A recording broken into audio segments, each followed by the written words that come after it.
has said that I sue them directly. But let me also say this. Let me say this. Let me say this. Let me say this. Let me say this. I don't know what funding Gen Z is. Let me be very clear, and I want you to catch me very clearly. June 18th, when the first Mandamano began, there was a request for money to help those who had been jailed. I publicly donated money to help many come out of bond. Some came out on free bonds, others were bonded. I even put it on my Twitter feed, X, that I have done so. Let me also add, but let me tell you, if there was somewhere to fund them, I would fund them. If there was some channel, I can take the little money I have to make sure that they have water and that they have toothpaste so that they can handle this tear gas that is illegally thrown at them. I would do it. Are they doing anything illegal? No. They're exercising their democratic right. All right? So I would like to know which government agency is saying I am funding, and what is this funding? They're looking for scapegoats. They started with, I think, Russia. Then they went to Ford Foundation. Now it's Jimmy Wangiji. Please. Please. Yeah, we're not stupid. This is just a big joke, right? They are looking for scapegoats. They are the cause of this problem. William Ruto is collapsing the economy of this country.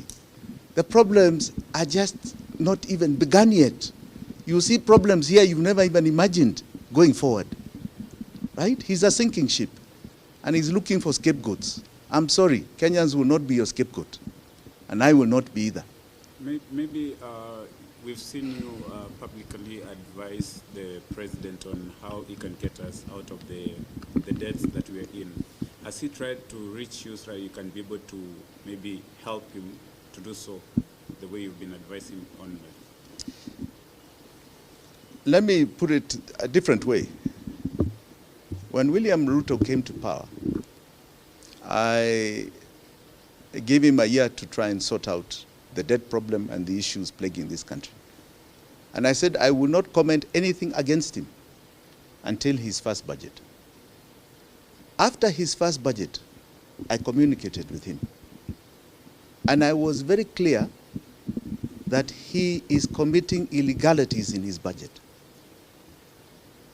He didn't seem to understand, or he was deliberately not understanding what I was telling him.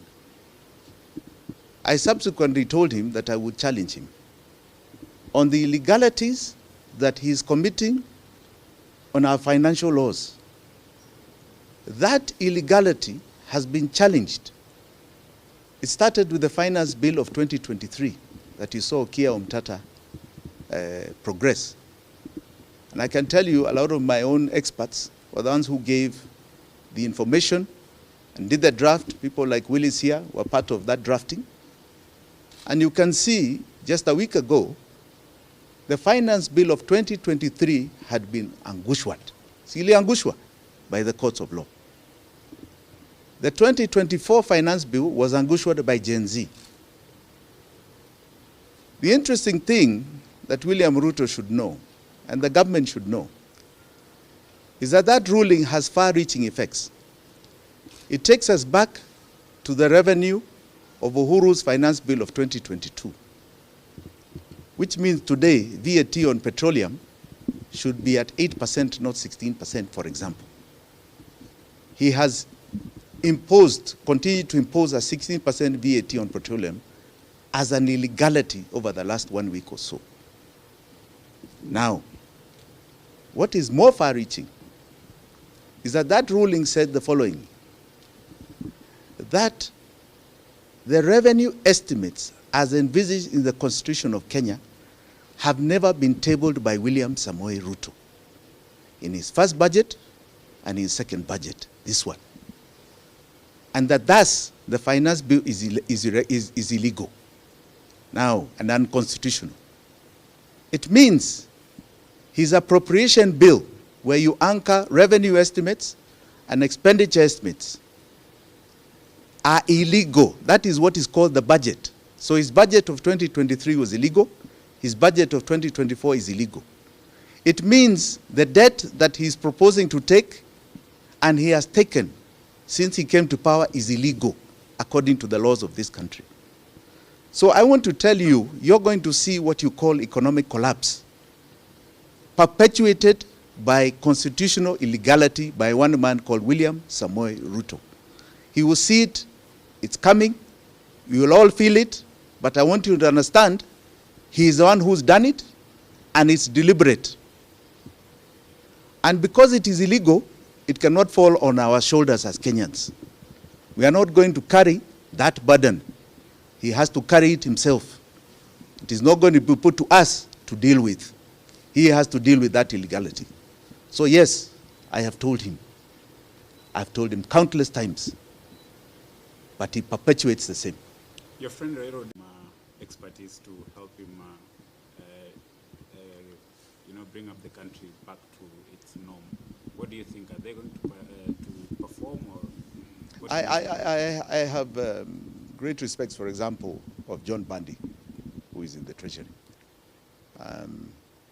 He's been a renowned debater in Parliament. He's a man of detail.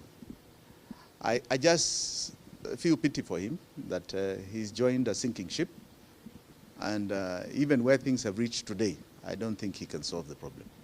He can't. It is too deep a problem. He cannot solve it. He cannot. You need to change the top. Not the middle, not the bottom. You need to change the top. I think that's enough. Thank you. Thank you. Santeni sana. God bless you.